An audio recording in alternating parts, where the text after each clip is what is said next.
well, because we've been talking about the very topic that he's going to elaborate on. And so I want to introduce Chris Shultis. He is the Regents Professor Emeritus at University of New Mexico.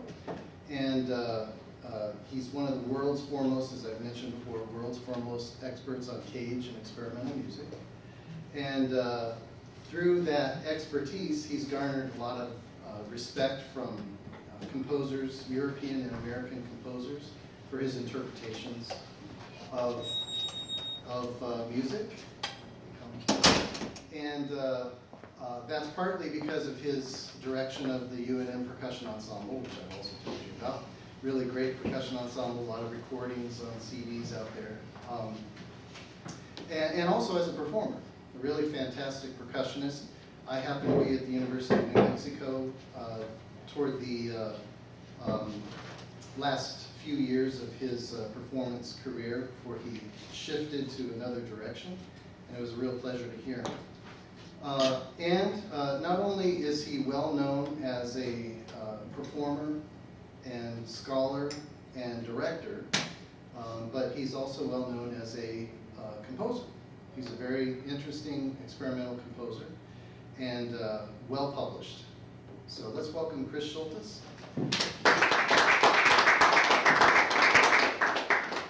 Well, thanks, Jerry, for that. I have to say, it's a real pleasure to be here where Tabor teaches, because he was my first composition student.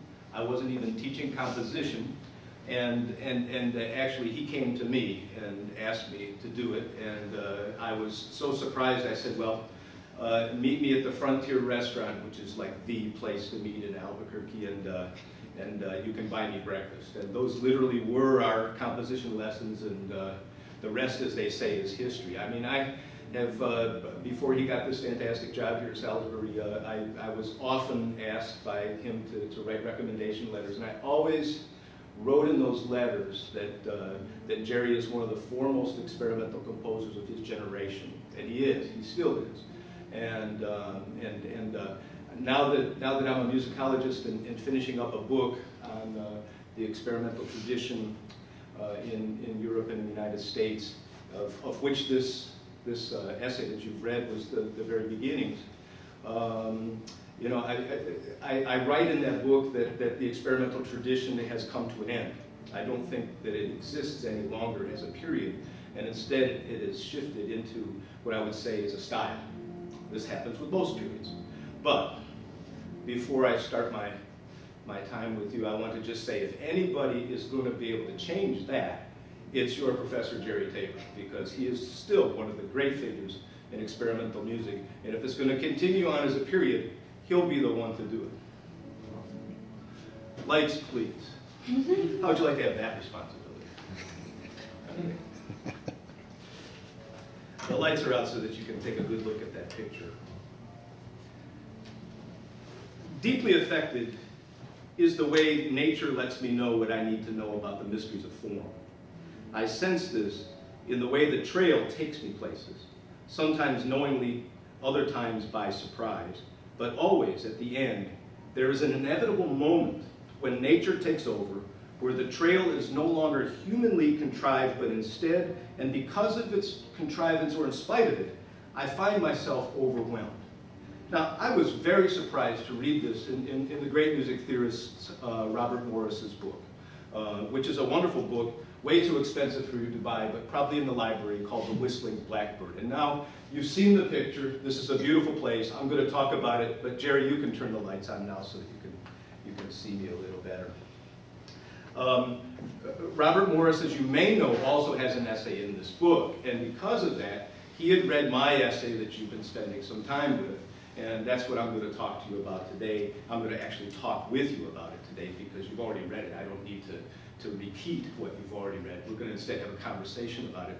But I did want to start off with a little bit of context, because this essay is a very special moment in my life, and revisiting it now 10 years later was really great, mainly because it confirmed that my instincts were in fact correct. So when I wrote this in say around 2003, 2004, you know, that's a long time ago, and I was at the very beginnings of this project that's almost done.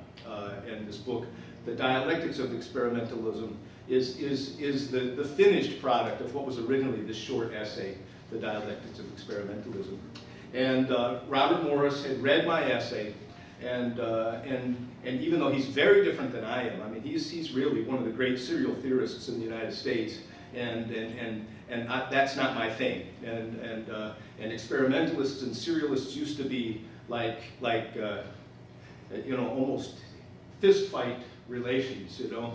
We didn't like each other, and there were good reasons on both sides for that. But that's changed a lot, and now there's a very strong connection between the two. In fact, when I was asked to be an associate editor for Perspectives of New Music, which was originally a journal that specialized in serial music, I was stunned, and so were all my friends.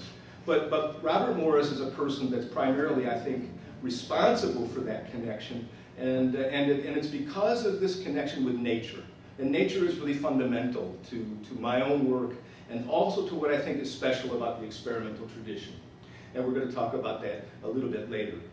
So what I'm going to do now, before we move on, is, because Bob took me a little bit out of context with that quote, so I want to kind of go back and remind you, because I'm sure you already read this, but it may have been a while, so I want to kind of remind you of where that actually came from. And it has to do with this place.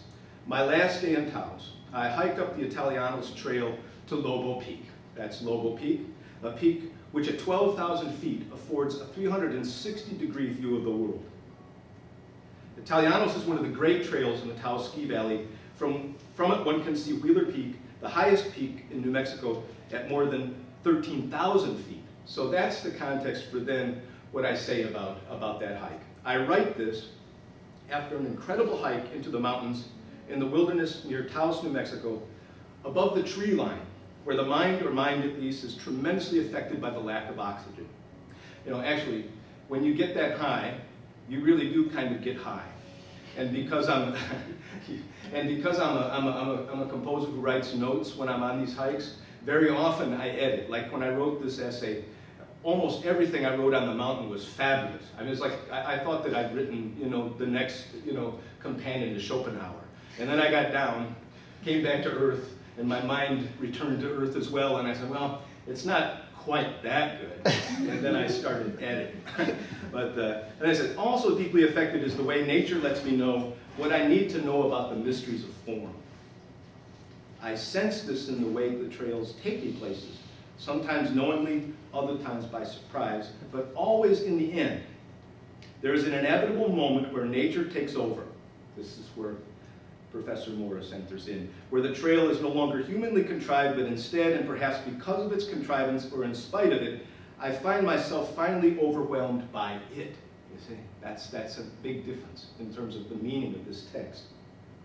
The mountain I'm climbing does that too. As I reach the top where trees cannot grow, where I can see in all directions, in that climactic moment, I find myself in a place where human culture, perhaps even humanness itself, is no longer operable. This is a world where reality takes over and contrivance is as small a thing as I am when compared to this incomparable mountain where beauty cannot be humanly measured, even as one takes picture after picture, in a vain attempt to try and bring some scale to the immeasurable. Its failure is our failure, and control here is out of the question. All right, so that's the dramatic beginnings of what we're going to do today. That's the end of the dramatic beginnings of what we do today. Because what I really want to do is I want to talk to you about this essay. I want to give you some context of this place. You know, I mean, that's where this was coming from. That's where I lived at the time, and definitely I was greatly influenced by the experience of living in New Mexico as I was writing this essay that I presented, as you know, actually in the northern part of Italy. Okay, so here's the essay's origins. And this is something you may not know, and in fact I know you don't because I asked your professor this weekend if you did. So I thought you might be interested to know how I ended up being a contributor to this book, because it was actually Jerry Tabor who invited me. It was for Thomas DeLeo's 50th birthday, so that would have been sometime around 2001. I had, as I mentioned here, just finished a couple of essays that were published in 2002. One was a chapter in the Cambridge Companion called Cajun Europe, and the other was an essay for a book on Cage's early music, and I contributed something related to my work as a percussionist on the early percussion pieces of John Cage. And so I was pretty exhausted from that experience. And so what that means, and it usually means that probably with a lot of people that are in the business of writing like I am, I didn't get it done. And so it was kind of a problem. So Jerry being very diplomatic, I got a call instead from Tom DeLeo himself. And Tom said, hey Chris, what's going on with the essay? I said, oh man, I just don't think I'm gonna make it. I just finished these 2 essays, blah, blah, blah, et cetera, et cetera. He said, well, hey, you know, I kind of like those lectures you gave in Italy last summer. This would have been 2004. He says, why don't we try to do something with that? I said, sure. Click. All right. And phone calls. Remember those? Anyway, so Tom is a fast worker, as this guy can tell you. So I mean, like the next day, I got this edited version of my lectures. They were 3 lectures, and that's why the division of the article that you read even includes the fact that they are different lectures. And so he found a way to string them together and turn them into a readable essay. I hope you think it's readable. And said, how's that? And I said, well, thanks. I'm done. Great. So then I finished, that wasn't the end of it, but I finished doing the editing in 2005. And it was published. But you should know that this book was really the initiation of this book was really Jerry Tabor. He was the one that contacted me, and I'm really grateful to him for having allowed me to be part of this book, because it's funny how it works sometimes. I really wasn't gonna finish, and it ends up being the beginning of probably the most rewarding research period of my life. I mean, I really think that what you read today, what you read prior to my coming here today, was really the first fruits of what ended up being a tremendous intellectual and artistic journey of trying to figure out this experimental tradition, not just here in the United States, but in Europe. Because that's the thing I think is really almost completely disregarded nowadays. And I'm going to kind of walk you through that and have you help me understand if you think I'm right or not. I think that it's almost accepted that the experimental music, the complex music that's happening in Europe is yours. And if you want to do that as an American, then you become part of that, if you follow. And then if you want to do what America does best, then you go to the top music conservatories and you write sort of neo-romantic tone music, because that's now what American composers do. And so, okay, you might even be nice about it. You might say, so they do their thing and we do our thing, and why can't we just get along, right? Yeah? But this is really not the case. It's really not the case. Because the truth of the matter is that there are a lot of American composers, as I mentioned, Jerry Tabor is one of them, who are actually still doing experimental work, and it's not at all what's happening in Europe. And it's not at all part of meaning that if I'm going to do that, I'm going to go be part of that scene. A lot of people do it. It's not uninteresting. I'm not, in this essay, I'm not choosing sides. Well, I do a little, but I'm not being dogmatic about the choosing of sides. I'm mainly choosing sides because, as you know from reading the essay, the European composers were the ones that shut this off, not the Americans. It's European composers that said, we're not interested in what you're doing, right? And I want to hear your thoughts on that in a minute.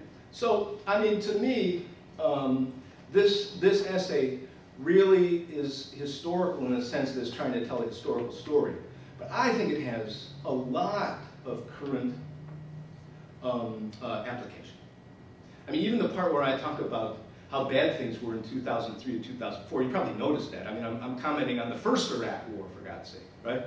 And now we're about to enter in possibly another one. Times have really not changed much in a lot of ways since 10 years ago when I wrote that essay. It's very interesting to me to reread it, like I say, and say, wow, that hasn't changed much. So, this is literally where I wrote the essay you read. This is a little cabin at the Wurlitzer Foundation in Taos, New Mexico. That's why I was hiking in the mountains every day trying to get inspired. Same thing there. I had to give these lectures at the end of the month, and I hadn't finished them yet. I was in a panic, so I got a week stay at this cabin and isolated myself until I finished. All right, so now we're into the meat. Tell me, don't you hate the beginnings of that already? Tell me now. This is where you enter in. Tell me what you learned about dialectics, because I don't want to repeat anything. How did you guys talk about dialectics in the class? Because I really want to get at the heart of what this title's about, right? The dialectics of experimentalism. So, enter in now. Dialectics. What was part of your discussion in terms of what that could be? No peeking unless you have to. That's just the definition. That's not what it necessarily means, right?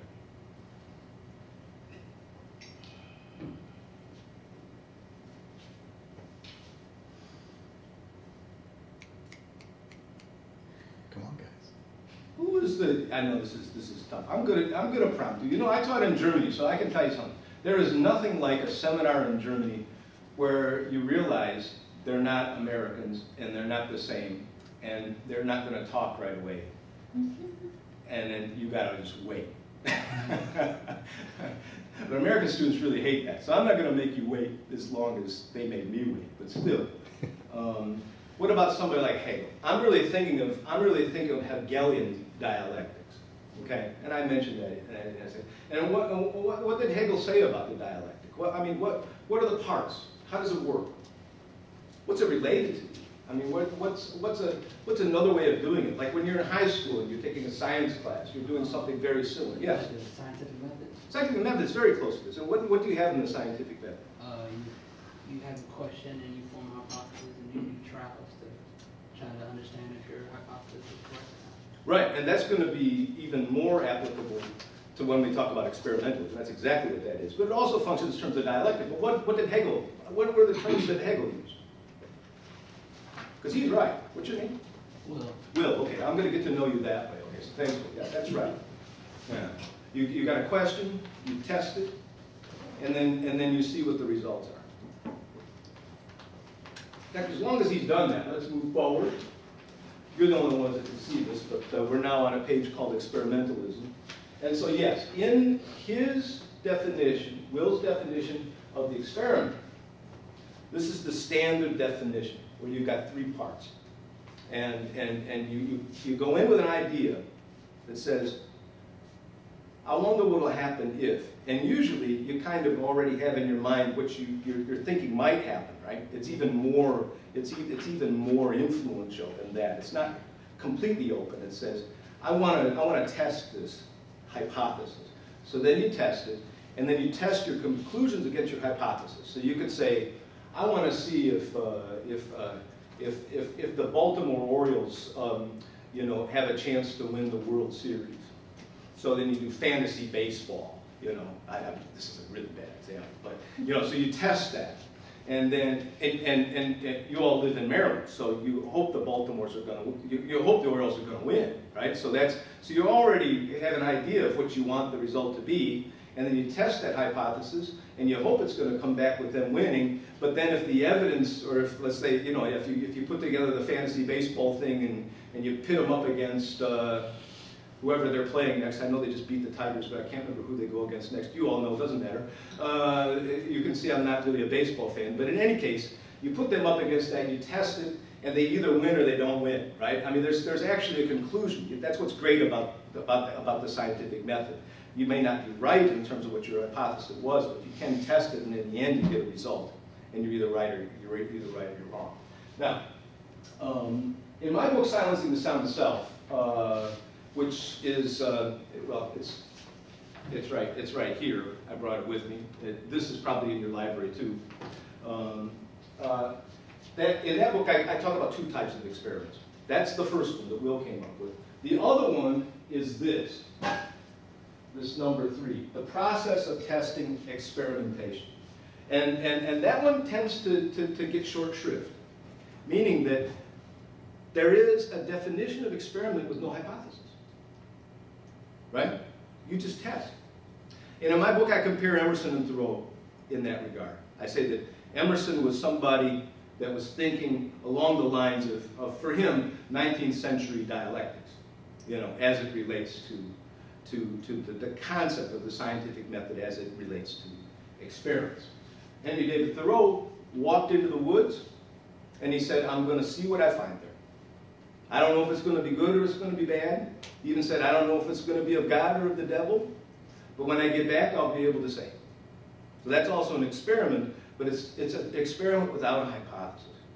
So there are two different kinds of experiment. And those two different kinds really mirror the difference between European experimentalism and American experimentalism. And the reason why is because, I'm now going back to the dialectic.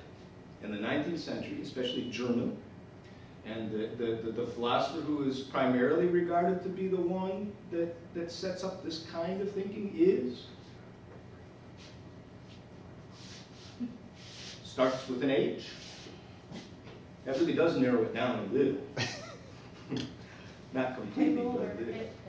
Hegel. Okay, see, I'm not going to make you do this. If I was in Germany, I have to wait 5 minutes because somebody would come up with that. But here, don't worry, I'm not going to.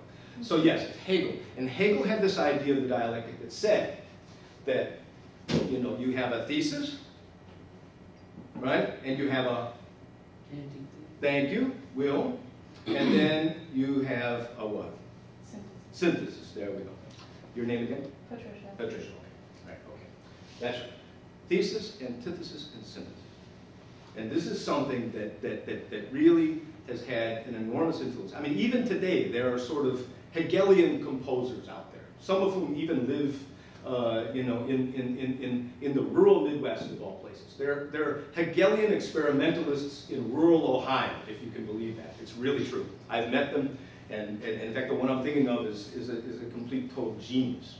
And so there are people who think that this is important, and a lot of what happens in this period that's in this essay I'm talking about is related to the difference between the idea of a dialectic where there's the possibility of synthesis and a dialectic where there is no synthesis. And the dialectic where there is no synthesis is going to be a dialectic where the tension is not resolved. Okay? All right. Are we getting there? This is, I know, refreshing the mind. So okay, so this guy, Pierre Boulez, now equally famous as a conductor as he is as a composer. And in the United States, a lot of times people know him more as a composer than as a conductor. How about you guys? I mean, what's your a composer or conductor? How about you, Will? Do you know him as a composer? Yeah, more as a composer. More as a composer. And what's your name? Josh. Josh. And you? Composer. Composer. Okay. And your name? Jesse. Right. Okay. And you? Composer. Okay. And you? Tom. Tom? Conductor. Conductor. Huh? Okay. And Patricia, how about you? I just recently found out that he was a conductor this summer. Ah, okay. Okay. Now the rest, there are other people in this room, but you guys are the official signed-in members of this class, right? So everybody, I don't want to bother the people that haven't read this essay, right? So I'm gonna stick with those of you who have. And yes, so Pierre Boulez, who I saw actually as recently as 5 years ago conducting the Second Symphony of Mahler at Carnegie Hall with the Berliner Staatskapelle Orchestra, which is Daniel Barenboim's orchestra. He was a guest there, and Boulez would have been, he was born in 1925, so like 5 years ago he would have been 80, I guess, right? I mean, that's and if you get a chance to watch him, for those of you who haven't, conduct, it's amazing that a gesture like this can be like triple forte in Mahler. I mean, it's just amazing. Like this big, those big climactic Mahler things, like, and he's doing, and then they're getting, it's amazing to see. Which I guess is why he's still conducting at 80. It's probably why Chris Shultis is not conducting at 50, because my gestures weren't small enough and I ended up hurting my back. Anyway, so there's Pierre Boulez, but especially in the 40s, he was primarily known as a very influential young composer. So, tell me the story of Pierre Boulez and John Cage. Anybody remember when they met? When and where they met?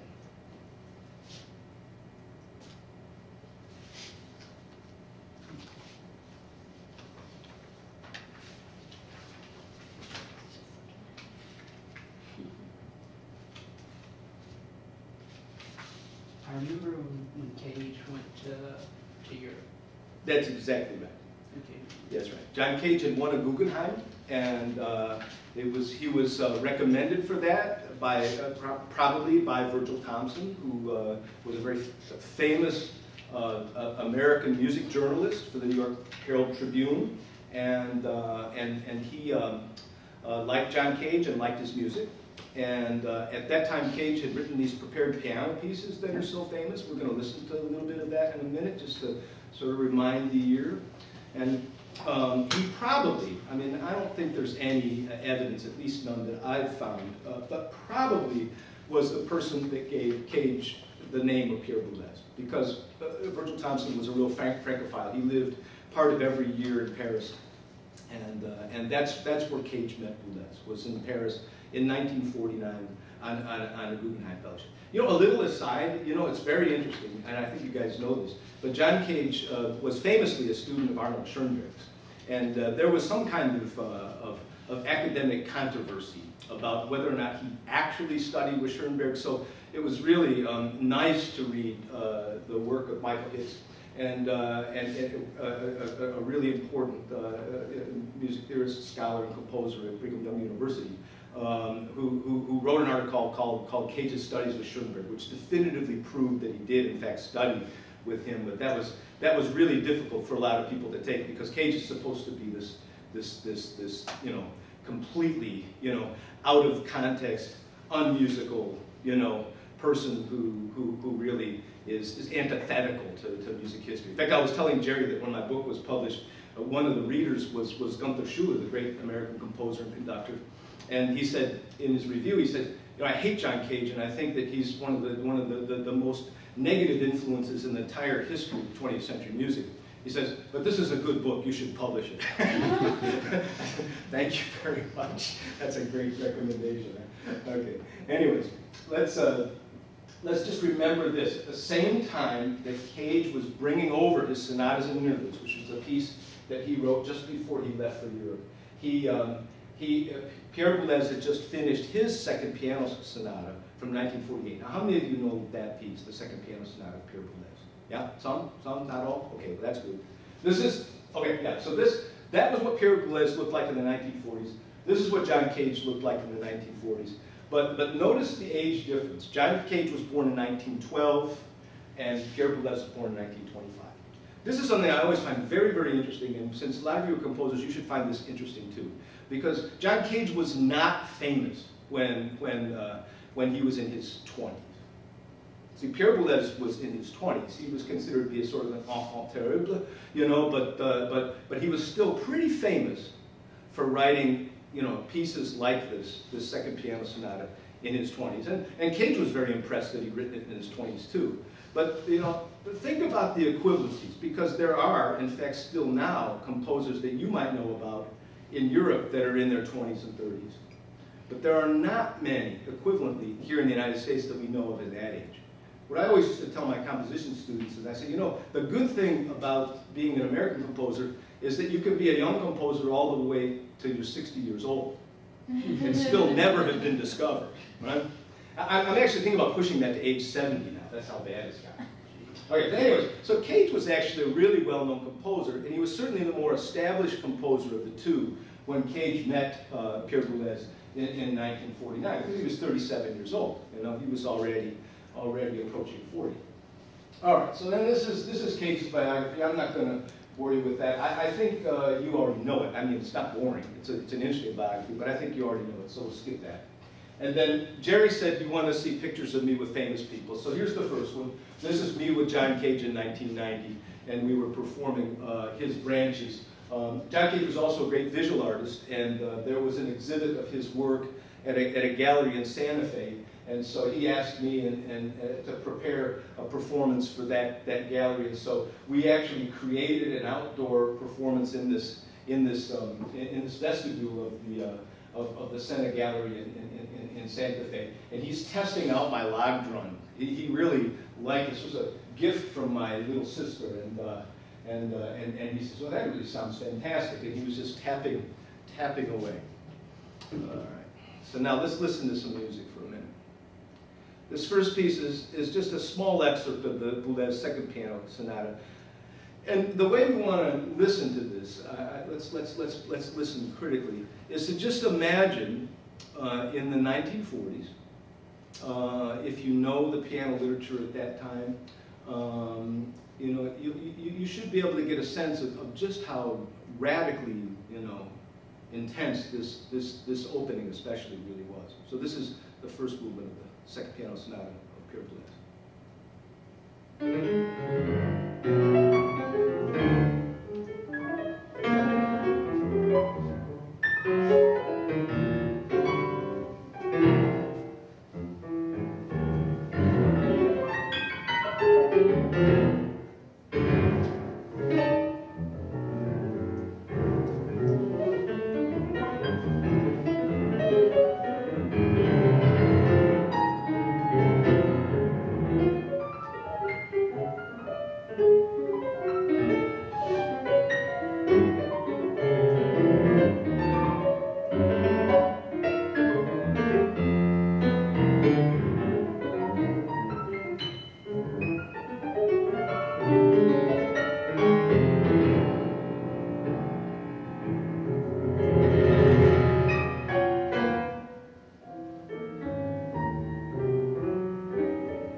You're a cellist, right? And a performer interested in new music. You probably know this pianist David Tudor. He was a close friend of John Cage. If not, I'm going to tell you about him and the rest of you as well. And David Tudor was originally an organ student, and he grew up in the Philadelphia area, which is where I live now. And he was asked, because of the connection to John Cage, and Cage having brought this piece back from Pierre Boulez in order to get it performed. He was asked by John Cage to take a look at it, and David Tudor found out that Boulez had been interested in the poetry of René Char as he was composing it, and David Tudor apocryphally tells the story that he actually learned the French language in order to read the poetry that had influenced Boulez so that he could better interpret the music. Now that's intense, right? I was deeply influenced by that. I mean, when I was a performer, I thought, that's what you want to do. Have the mind of the composer when you perform the composer's piece, right? That's easier said than done, but that was why I think David Tudor was such a spectacular performer. I think it's also why he became a composer, because after he stopped performing, he instead became a composer. I think that's why he had absorbed so much of the mind of these other composers that he found his own mind, his own composer's mind. All right, so now we move, same year. This is interesting, I think, to compare what Pierre Boulez is writing in 1948 to what John Cage is writing in 1948.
How many of you know the sonatas and interludes of John Cage? A few of you.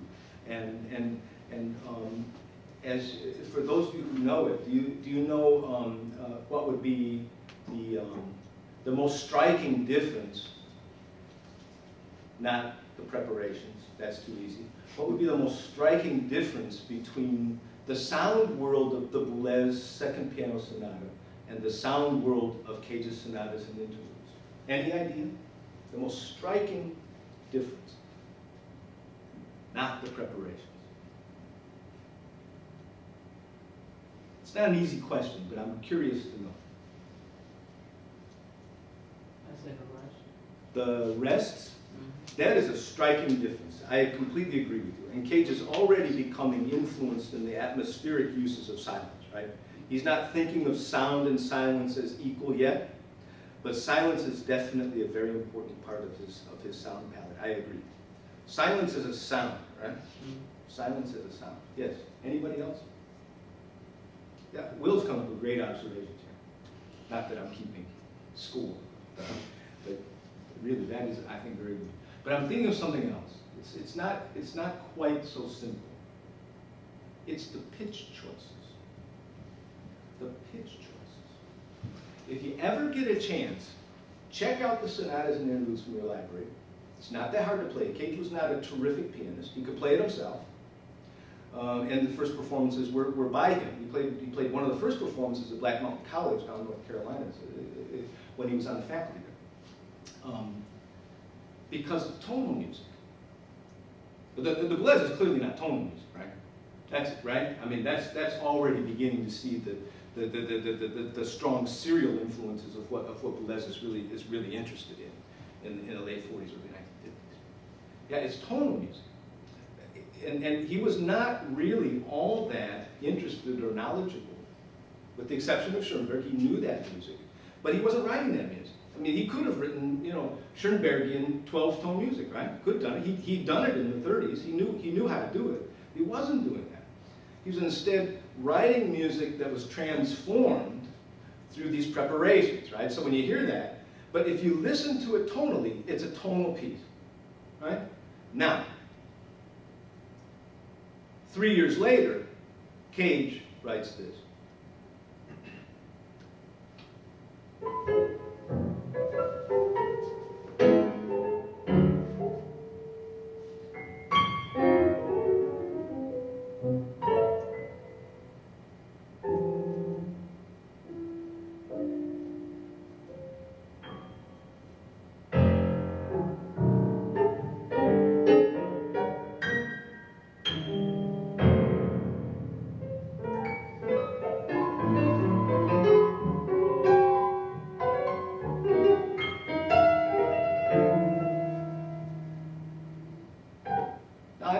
Before I played the structures 1A of Boulez, with which it's always compared, but inaccurately. It really compares to the second piano sonata, even the trills, for heaven's sake, right? Right? You can hear that. If you listen, by contrast, to the structures 1A, which it's usually compared with, written in 1952, and written at the same time. Cage and Boulez, after 1949, became friends. They had this huge correspondence. You know about this because you read the essay. And then they were writing this piece, and they wrote back and forth as Cage was writing music changes, and Boulez was writing structures 1A. As you may remember in the essay, I mean, we don't have any evidence because we don't have many of Cage's letters to Boulez, which is sort of interesting. We got a lot of Boulez's letters to Cage in the correspondence. But anyways, there's no letter in which Cage comments favorably on the structures 1A, using the English language pronunciation of that. Whereas we do have a letter from Boulez saying that he loved the music of changes. Well, I see why he loved the music of changes. It sounds really good if you're, somebody writing in the style that Pierre Boulez is writing in the late 1940s, right? You can hear it, right? I mean, you can hear that. It's not rocket science. But now listen to structures 1A, and then notice how different that is from anything we've heard before so far. And then we're going to talk about the difference.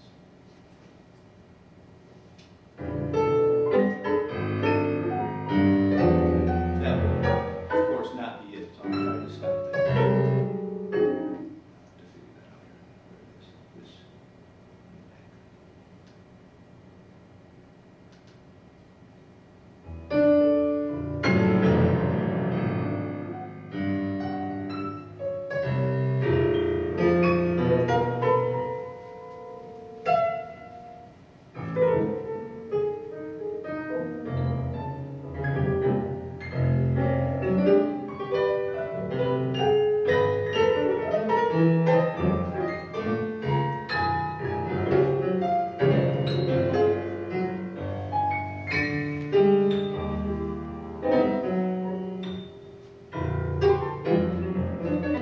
going to be real didactic here. I'm going to turn that back on in a minute. And I just want you to try and find a pulse. And tell me if it's slow or fast. This is a test. No grade. I'm a guest. I'm a hit and run driver. I get out here and leave and you go back with me. But try to find a pulse. Tell me if it's slow or fast.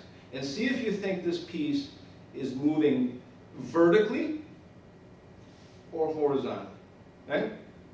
And we're just going to start right where we left off.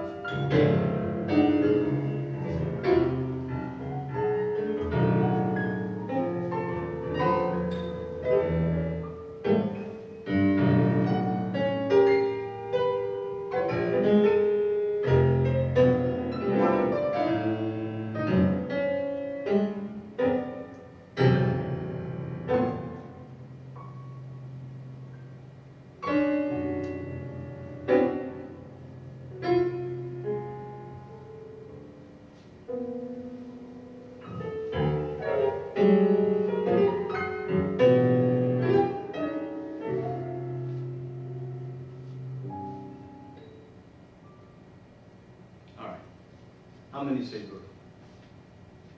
Yeah, that's right. I mean, it is. Horizontal sounds like this.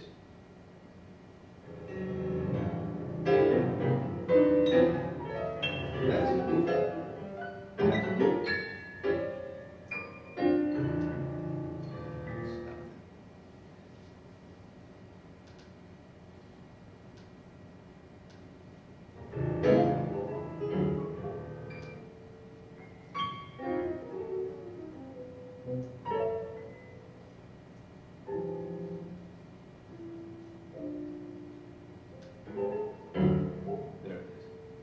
Hear the beginning, the same thing you heard before.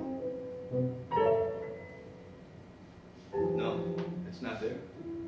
You can't find it. Right? Where's the beat, as they say? You know? Where's the beat? Now, I would love to talk about that more, but I want to head to this here and talk about horizontal time versus vertical time, because that's in the essay. And I think one of the most important speculative aspects of this essay that you read is that one. The generalization about horizontal versus vertical time. Horizontal being, gives it away if okay. Horizontal being characteristic of music on which continent? U.S.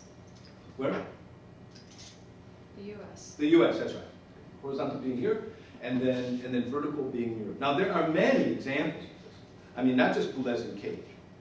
I mean, if you, when we talk about Brian Ferniholt and Tom DeLeo, there's really some similarities there. I mean, in terms of, in fact, I'm going to fast forward to that a little bit because I don't want to run out of time without getting to that point. I mean, Brian Ferniholt's music is almost always vertically composed. I mean, to the extent that one time in 2008, after a fairly contentious talk in which Professor Ferniholt was involved in Darmstadt, I asked him after about vertical time and subdivision. This was on my mind, you know, I mean, I wrote this 4 years earlier. And he started talking about beats, number one, which is always about vertical time. Do you understand what I mean? If there's a beat, you're talking about vertical time, because that's how you're dividing it. You're dividing it vertically. There's a pulse. I mean, that's how I look at vertical time. Let's put it that way. Okay? That's how I'm thinking of it. So horizontal time lacks a pulse. Who would be a fairly well-known composer who very often uses horizontal time in the United States? Old guy, not alive anymore. Who does it? Using a very well-known technique in order to mask the beat, in order to complicate the pulse. Who would do that? Like in string quartets, for example. Or if you're a percussionist in his timpani pieces.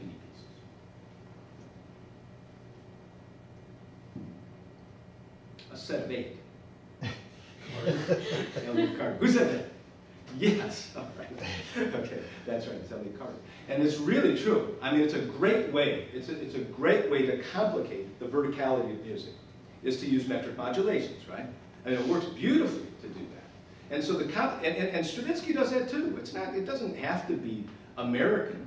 Although if you look at the influence in the United States of Stravinsky and Schoenberg, it's very interesting how Stravinsky influences, the so-called neoclassical crowd, whereas in fact the most advanced nature of Stravinsky's music is far more experimental than it's given credit. I mean, because his late pieces, especially the pieces he was writing the last few years of his life are every bit as complicated as anything else that was being written there, and it's very rarely vertical. Very rarely vertical. And in fact, what gets interesting about Stravinsky is its lack of verticality. If you look at the very concept, let's say, still in the speculative mood of harmony, what is harmony? Is harmony horizontal or vertical? Jesse, vertical or horizontal harmony? What if you play a C major chord? Are those on top of each other or across? They're on top, right? So that's vertical. You lay down a C major chord and you got a vertical construction on your hands, right? The melody may be moving horizontally, like da da da da da da da da da da da da da da da da da da. But the chords underneath are vertical. Do you see what I mean by that? Just to make that clear, because that's really what I mean. I mean it very basically. I'm not like trying to create some sort of philosophical cave here. This is really, really basic. But it is something that does divide things in a way. The way that composers think about complexity. Do they think about it vertically or horizontally? And in general, I would say you can say that experimental composers here, I'm not talking about John Harbison, folks. He's not an experimental composer. We're not talking about him. But experimental composers in the United States tend to think of complexity in terms of tempo, and European composers tend to think of complexity in terms of subdivision. So complex rhythm is complex to subdivide. All right. I'm not going to play the examples, but just to finish up with Cajun Boulez, I just want to point out one thing. By the mid-1950s, Pierre Boulez is writing his famous Le Marteau Saint Matre, and now we're talking about standard mid-European, mid-century European classical music.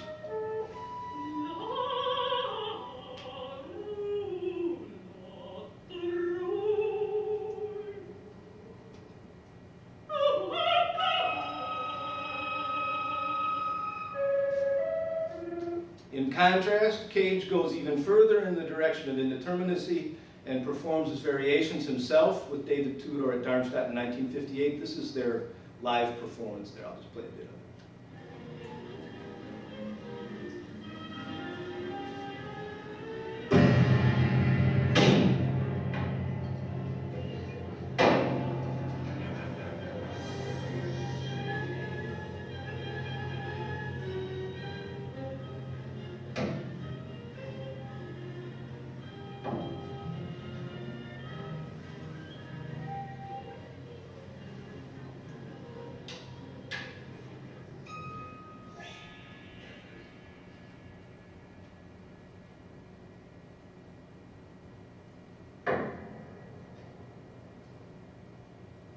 Silence is getting longer now. Well, yeah.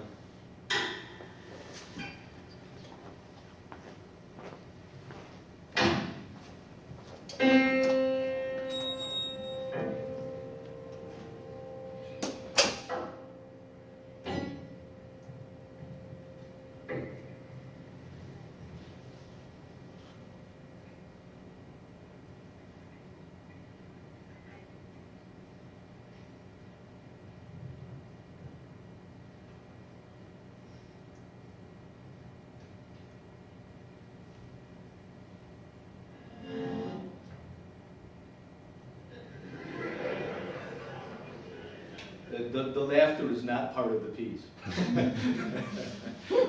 All right. So I think it's really phenomenal, this difference. I think to give this argument a little bit of credit, and I've just forwarded to your professor my newest essay on this subject, where I really look at what happened at Darmstadt from the perspective of both the European side and Cage's side, and to take a look at the critique in particular that the Italian composer Luigi Nono had in mind when he talked about Cage being an affront to music history. I mean, when you listen to where Boulez gets by the mid-1950s and you listen to where John Cage is in the late 1950s, those differences are pretty striking, right? I mean, the one sits very comfortably in the concert hall, and the other one is making people laugh in the concert hall, right? And I'm a Cage person, so I mean, that's what I've devoted half of my adult life to. But I think, let's be fair, there was a reason why people were upset in the 1950s. But my point in this essay, and I extend on it later, is that doesn't mean that you shut it off, right?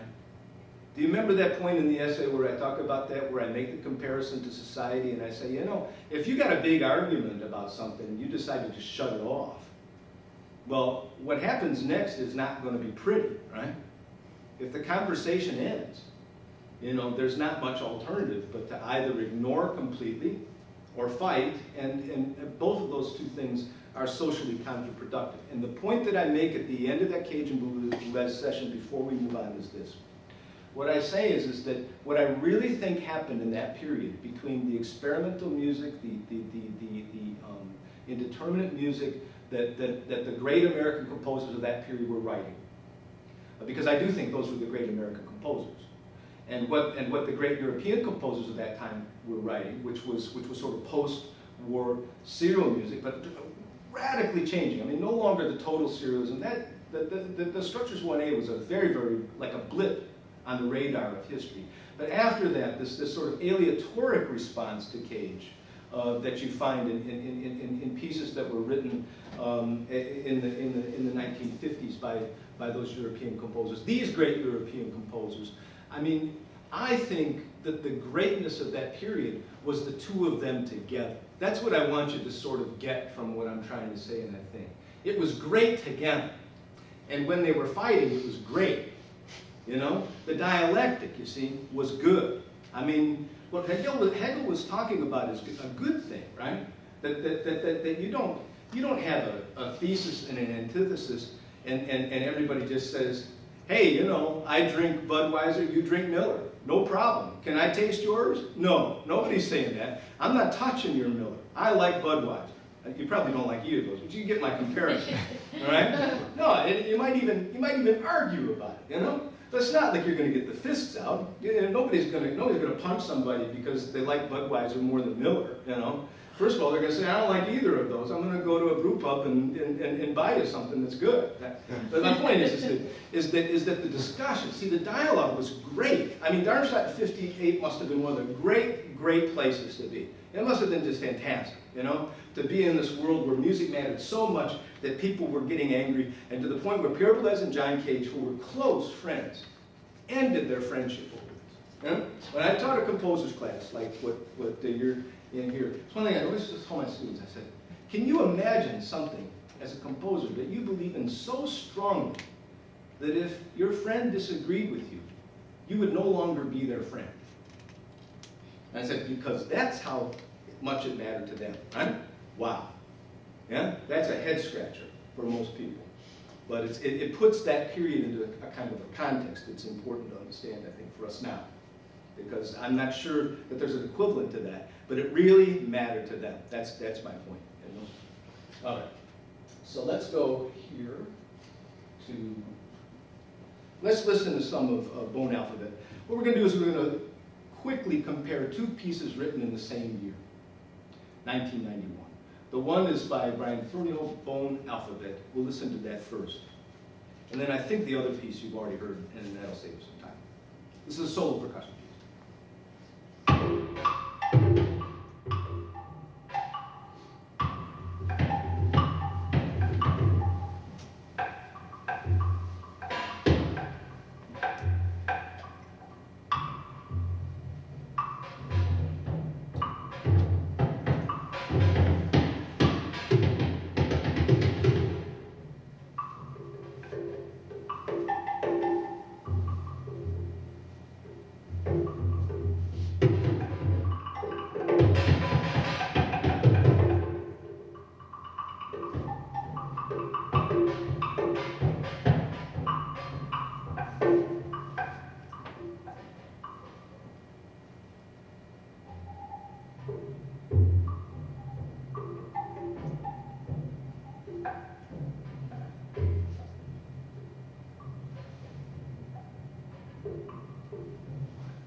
know this piece?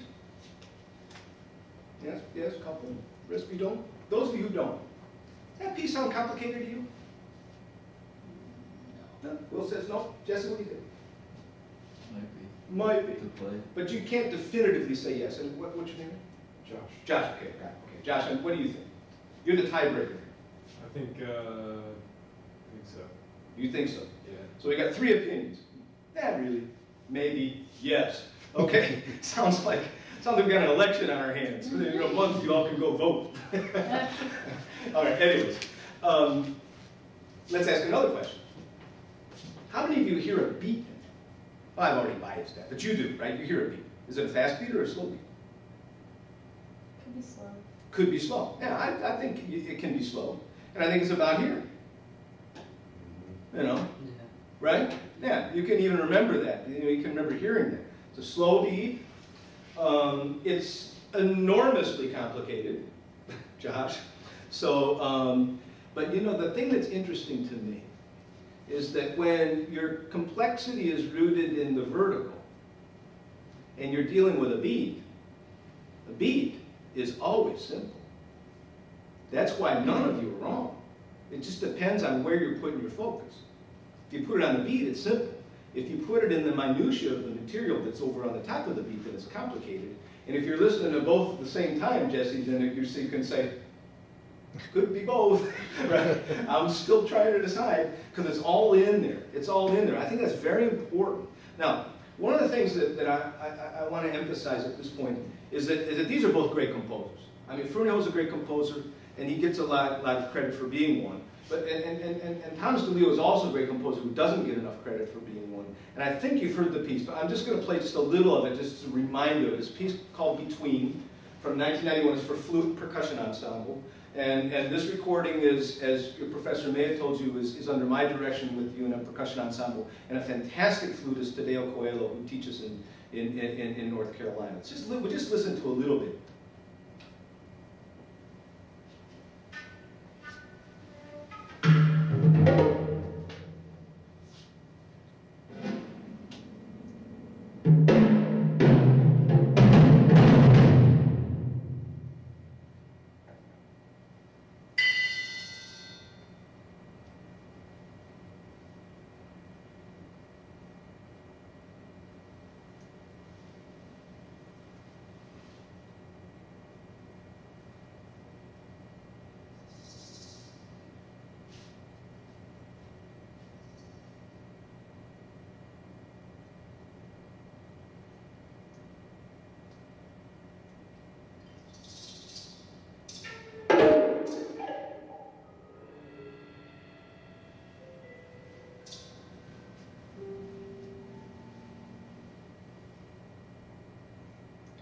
Hard to find a beat in that, right? Now why is it, in comparison to Fernio's piece, why is it hard to find a beat in this? The silences, it's a big thing, right? The idea of silence as what? Silence as what? Silence is a sound, that's right. Silence also is a way of creating a distance between two sounds, right? But then, I mean, this is something that I've always found profoundly attractive to his music. The question is, what's being framed here, right? The sound of the silence, right? And that's equivocal, isn't it? It's not really possible to make a judgment.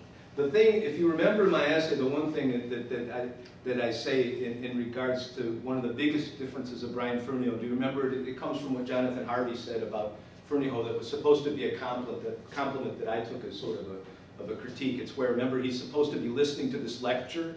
Do you remember what he's doing? He's furiously notating this stuff on a piece of paper, and then I say, that's because he's not listening, right? Do you remember that? Yeah.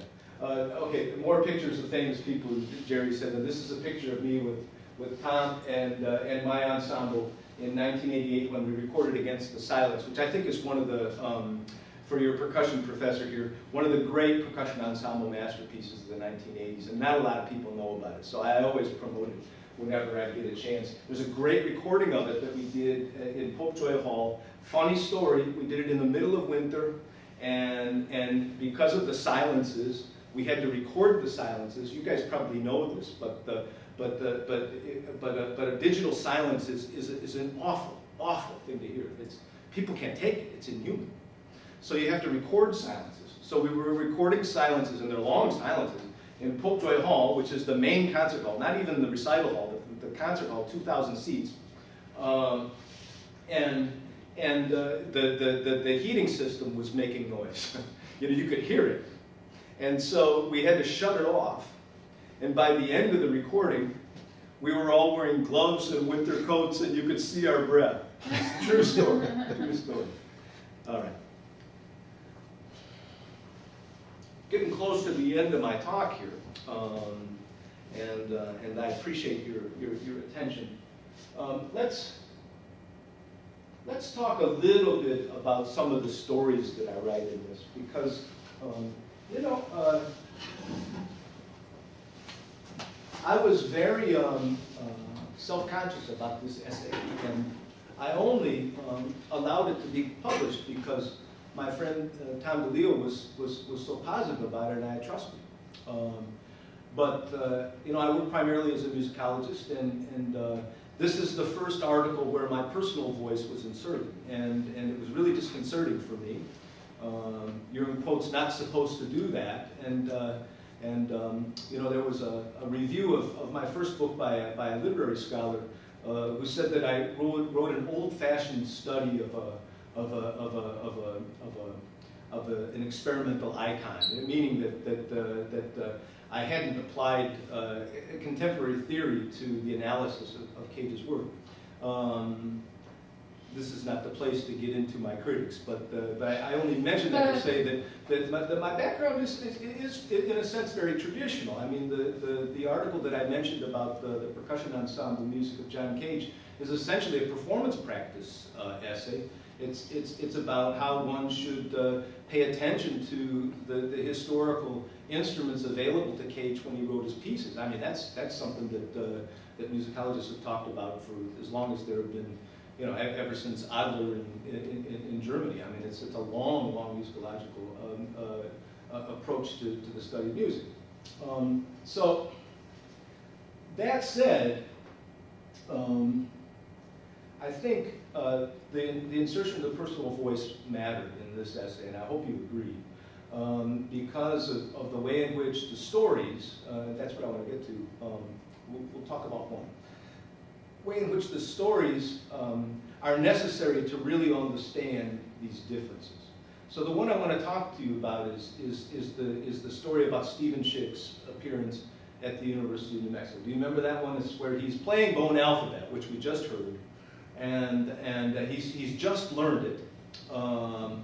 So it would have been 91, 92.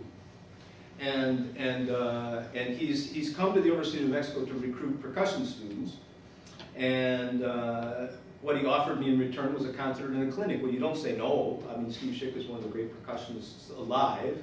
He was back then too. He's even more so now. And so he performed Bone Alphabet, and you tell me, do you remember what he said about when we looked at the score? And I intentionally didn't show you the score because I didn't want you to automatically jump into how complicated it looks. Because this is, I think, the thing that everybody gravitates towards, especially performers.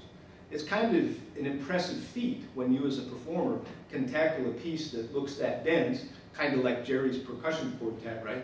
And when you can do that and you can actually make music out of it, you feel good about yourself. Saying, wow, we did that. I didn't think I could do that. Wow. And I know Steve Schick was feeling about that when he learned Bone Alphabet. It's definitely the hardest percussion piece to have been written up to that point rhythmically, because the verticality of the rhythms are very, very complicated. Okay, so do you remember? It's not a complicated observation, but when Steve is explaining